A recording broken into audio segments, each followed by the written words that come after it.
ndabaramukije umugoroba mwiza kuri mwese mudukurikirana. Jewe ku mazina banyita Ndayishimiye Joseline, nkaba nzwi ku izina rya Mama Seibe. No munsi twaramutse twatunganije ibikorwa byo kugurura ku mugaragaro muri Seibe igikorwa c'abana bita Seibe Kids. Muga tukaba twari kumwe na munyeshure Kazoza Keza. Nkuko mubibona twari twatunganije ko tugurura n'abana ba munyeshure Kazoza Keza, tukugurura ibikorwa byabo, tukaca twongera tukagira welcome vacances nkuko ari abana b'abanyeshure. Seibe Kids rero uko isanzwe imeze, uko isanzwe ikora, ni projet imwe mu ma projet ya Seibe twimirije kurereramwo ibibondo, noneho turanabirereramwo ibibondo guhera muri maternelle umwana agitangura gushitsa umwana kwize imyaka 18. Ashoboye gukwiza 18 yahejeje amashure canke akayikwiza ataraheza, ariko amaze kuyikwiza ca turaba ahandi hantu yungururizwa. Hanyuma rero twari twatunganije uno munsi gukorana n'ibibondo, murabibona vyari biryohewe, vyari binezerewe. Twari twatunganije kuja kubaherekeza, kuja kuraba iratiro ry'igihugu cacu c'u Burundi, igihugu cacu ciza, dushobore kumenya kahise ku Burundi. Kahise ku Burundi ibibondo biragakeneye, hari abakura batazi igituma vyakuweho, ariko twari twifuje rero kuja kumenya igituma hariho ivyo tutakibona, na cane cane nk'umuganuro. Uburundi ingene tutakiri mu misi mikuru y'imiganuro, ariko twibaza ko no musi twarose inyishu kandi itomoye.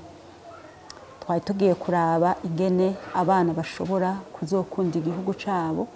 Uno munsi umwana usanga umenga mu gihugu yatseho indaro, kandi ari umwene gihugu abushitse, ari igihugu ciwe c'amavukiro, kandi ategerezwa gukuriramwo akanagiteza imbere.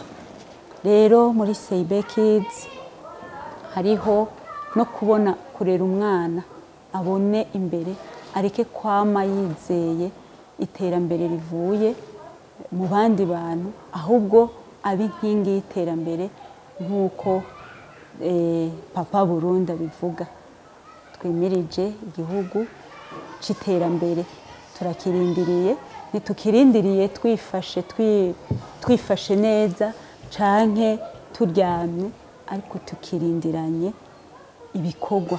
Turi ku kivi aho umwana no munsi w'umurundi akubwira ati kwiga ntaco bikimaze, kubera ashobora guheza ishure akisanga ubuzima bwiwe umenga nukurindira ico yigiye aba arico aronkera akazi. Ariko umwana wacu twifuza ko niyaheza amashure ari we azoshobora kurondera kugurura ikintu gikomeye, nawe ashobore gufasha abandi bari inyuma, bashobore kubitora ingene bashobora gutera imbere. Nkuko mwavyumvise turabigisha iterambere, tukabigisha urukundo. Iterambere ritagira urukundo ntaryo tworonka, ariko umwana wacu aronse urwo rukundo iterambere ararishikira kandi neza. Yego hanini n'ivyo mu bigize CIB Kids. Turabigisha gukora, tukabigisha indero, tukabigisha gukunda igihugu, tukabigisha kubahana, tukabigisha no kwizerana no kuba bizigirwa, kuko ikibuzo no munsi mu bwizigirwa kugira abantu bashobore gutera imbere. Bo bakoreye hamwe mu bwizigirwa iterambere bararishikira kandi neza. Yego murakoze. Yari lancement officiel canke gutanguza ibikorwa by'ugaruka ku mugaragaro, ikintu caje gute byaje byarabwira ngo mwebwire ko abana boja hamwe kuba CIB Kids, hari no kuvuga ko bari na CIB Mère n'ibindi byabayeho gute? CIB Mère ni yarabayeho haciye kinini, gusa ntitwari bwashobore kubishikira ko natwe twokorana ingufu nk'izo dufise no munsi. Ariko muri ico gihe kihaciye habayeho kwiyumvira abana nabo. Abana turabiyumvira, tumaze kubiyumvira ko nkuko ari projet imwe muri CIB Kids, ni munyeshure kazoza keza, hariho n'ibindi muzomenya mu nyuma. Ariko ico ciyumvira gituma caje nuko twasanze umwana ari we nkingi y'iterambere nyakuri, kuko abakuze hari igihe tugira tugashiramwo kumbure ya mitima tuba twarakuranye, imitima yo kutaja hamwe, tukisanga biratuvunye gusumbaho uko umwana muto umwigishije ukamwereka ko iterambere ashoboye kurikura mu buto, agishobora kuba gukora akibishoboye, kuko umwana afise inguvu nyinshi atawundi muntu afise.